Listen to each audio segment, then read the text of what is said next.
가르침에 대해서 이제 좀 말씀을 드렸고, 오늘은 이제 그 정보화 시대에서 최근에 문제가 많이 되고 있는 생성을 AI, 챗 GTP 시대의 건강경 가르침에 대해서 어떻게 이야기해 볼까 이렇게 생각했습니다. 왜냐하면 우리가 시대가 굉장히 급변하고 변화가 굉장히 하는데, 우리가 그 절대 진리가 있으면, 이제 불교의 가르침이 절대적인 진리면 어떤 시대 변화든 간에, 상황 변화든 간에 그 가르침이 그 시대에 맞게 해석이 되고 그 사람들의 삶에 어떤 지침이 되어야 될 거거든요. 만약에 거기 시대가 변했다고 해서 그 가르침이 해석되고 그 가르침이 가치가 없어진다면 그 진리는 그 진리가 아니거든요. 진리라고 하는 것은 시대를 쫙 깨뜨려가지고 그 돼야 되기 때문에, 그래서 제가 이제 볼 때는 불교의 가르침이라고 하는 그 부처님의 가르침이 모든 시대를 아울러서 또 모든 그 현상을 아울러서 하나의 가르침이 되고 그 지침이 된다. 그리고 모든 사람들에게, 사부대중들에게 어떤 삶의 그 지침이 될 것이다 하는 그런 관점에서, 이제 그러면 이렇게 급변한 시대에 과연 이제 건강경은 무엇을 가르치고 있었고, 또 그 건강경의 핵심이 우리의 어떤 삶에 어떤 그 지침이 될 수 있을 건가, 이런 걸 고민하게 됐습니다. 그래서 그 했는데, 제가 그 하면서 강의를 이제 저도 강의를 많이 들어 다니는데, 저번 시간에 또 말씀드렸지만, 어떤 분이 강의를 할 때, 이 이제 강화문 걸판에 정현종 씨의 그 방문객이라고 하는 시를 딱 올려놓고 강의를 시작하더라고요. 그래서 사람이 온다는 것은 실로 어마어마한 일이다. 한 사람의 일생이 오기 때문이다. 저거 보고 제가 전율을 느꼈어요. 아, 한 사람이 올 때 그 어마어마한 일생이 오는데, 제가 학생을 가르칠 때 과연 학생 한 사람 한 사람에게 그 한 사람의 일생이 오는데 그렇게 귀중하게 생각했는가?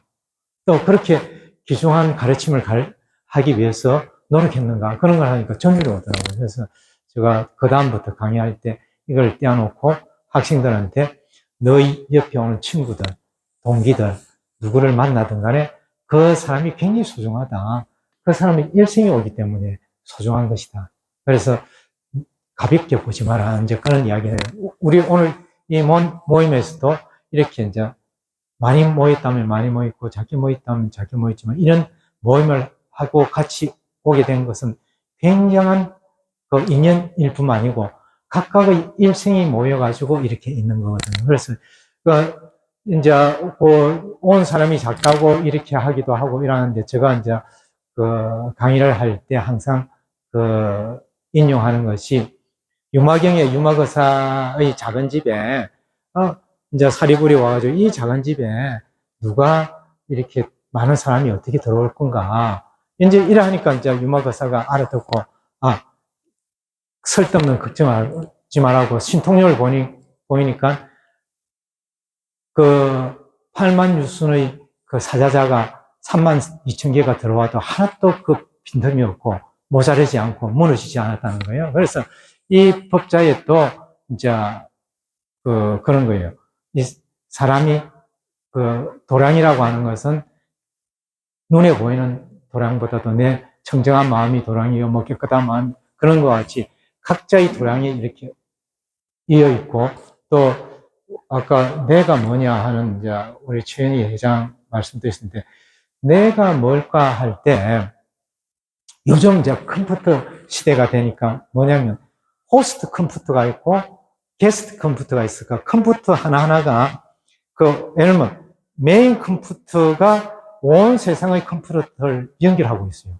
연결해가지고 그 컴퓨터가 있으면 그 용량을 거의 10%밖에 활용하고 있지 않거든요. 그러니까 활용 안 하고 있는 컴퓨터의 2%, 3%를 하면 100만 대를 연결하면 2%의 100만 대 같으면 엄청나게 많은 컴퓨터가 움직이고 있는 거예요. 그런데 이 세상에 있는 컴퓨터를 다 연결하고 있는 거예요. 이 보이지 않는 선으로. 마찬가지로 우리의 어떤 의식이라고 하는 것도 보이지 않지만 다 연결되어 있는 거예요.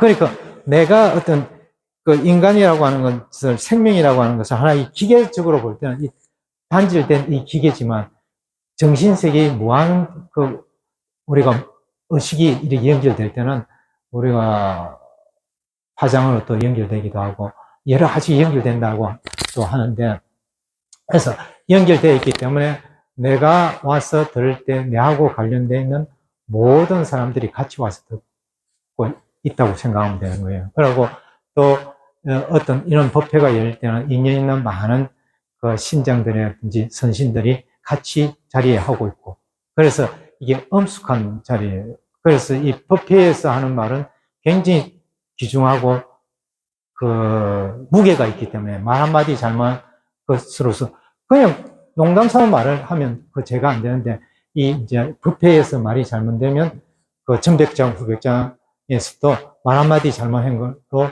500생 요몸을 받았다고 하기도 하고, 또 말 한마디 잘못하니까 누가 막 하고 가음을 주니까 그 자리에서 적사에 가는 그런 슬랍도 있고, 이게 굉장히 귀중하고 엄숙한 자리거든요. 그래서 이게 참 말하는 거, 준비하는 거, 이런 게 조심스럽기도 하고, 또 이 자리에 보이지 않는 많은 신장들과 그 여러분들하고 인연이 있는 많은 사람들이 같이 함께 하고 있는 자리라고 생각하시면 그 굉장히 조심스럽고 엄숙해질 것이라고 생각됩니다.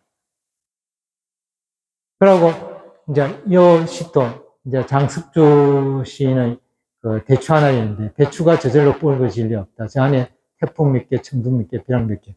그 대추 하나를 읽을 때도 많은 풍상이 저렇게 있는데, 사람이 살아올 때 한 사람이 그 몇 생의 그 몇 년의 인생을 살아왔을 때 엄청나게 많은 그런 것들을 가지고 오거든요. 그래서 그 우리가 공부를 할 때 저절로 공부가 될 리가 없대요. 그 안에는 그 태풍이라고 하는 시련, 천둥이라는 시련, 또 벼락이라는 시련, 엄청나게 많은 시련과 경험과 아픔과 슬픔과 이런 것들이 엉겨져서 공부가 엮여질 거라는 거예요. 우리 공부도. 그래서 그 공부를 하는 데 있어서 어려움이 없는 것이 바라지 않고 저러한 많은 시련 속에서 내 공부가 연결해진다. 이렇게 생각하면 될 것 같아요.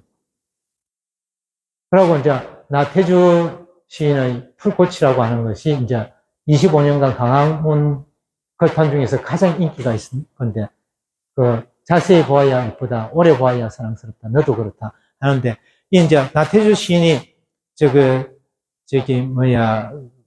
고등학교 아니고 초등학교 교장 선생님이었는데, 학생들하고 애들하고 이제 사생대에 그림을 걸어갔는데, 그 애들이 물어봤대요.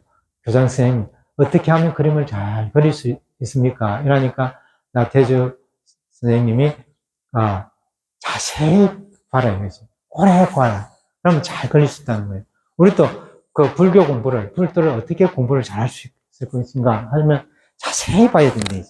화두를 하든지 문구 하나, 글자 하나를 자세히 보고 오래 보고 하면 모든 그 문장 하나라든지 글자 하나가 다 그렇다.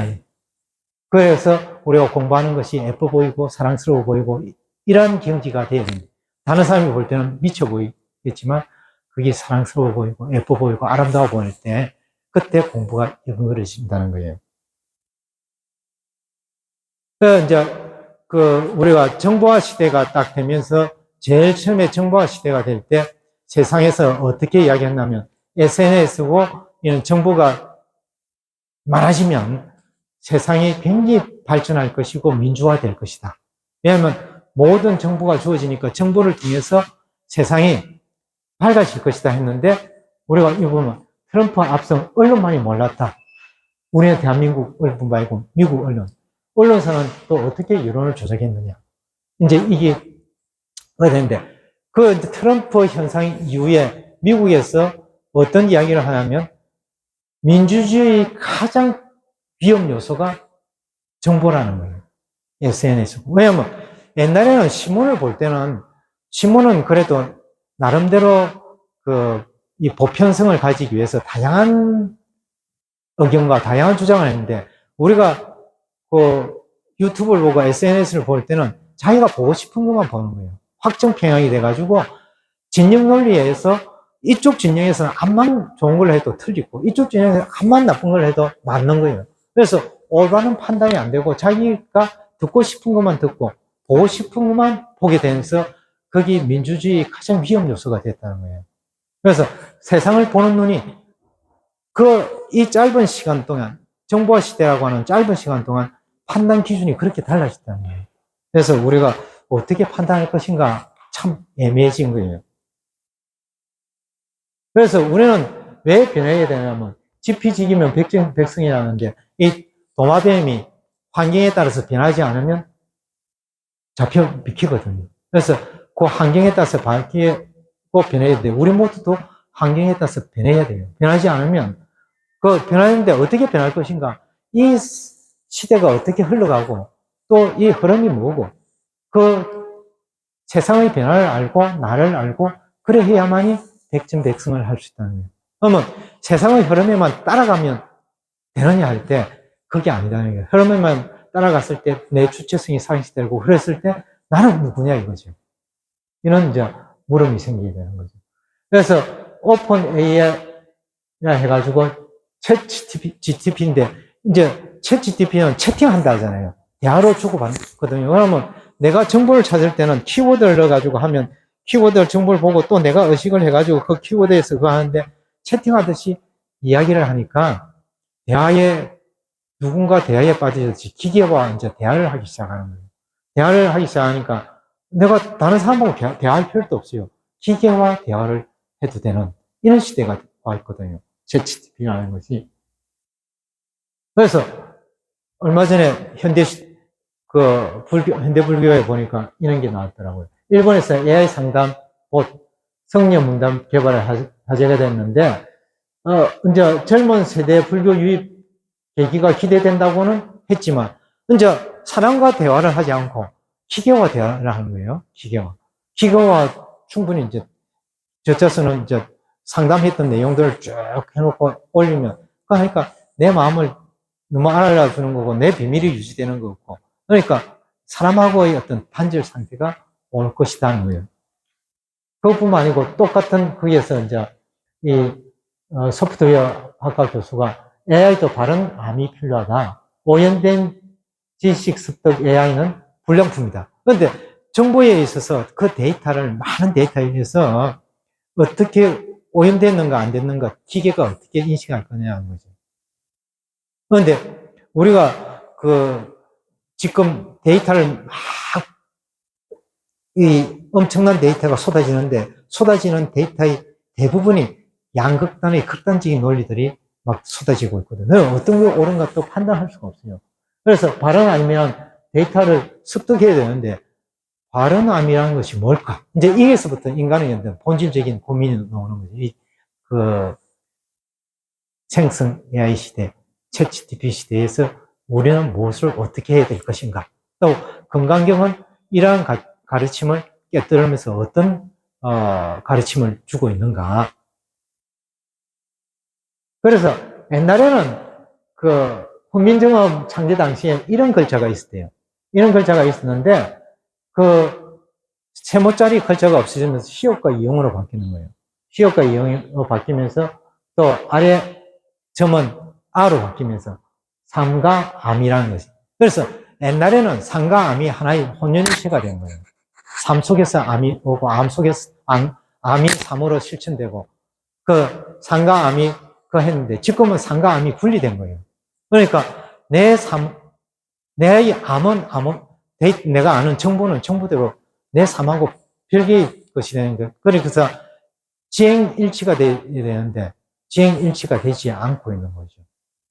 아는 거하고 행하고는 완전 딴판이고. 그러니까 저렇게 많이 아는 사람이 저렇게 말을 하면 청상유수 같이 윤리를 이야기하고 도덕을 이야기했는데 나중에 알고 보니까 저런 비리를 많이 저질렀네. 이제 그와 같이 암과 삶이 분리된 삶을 우리는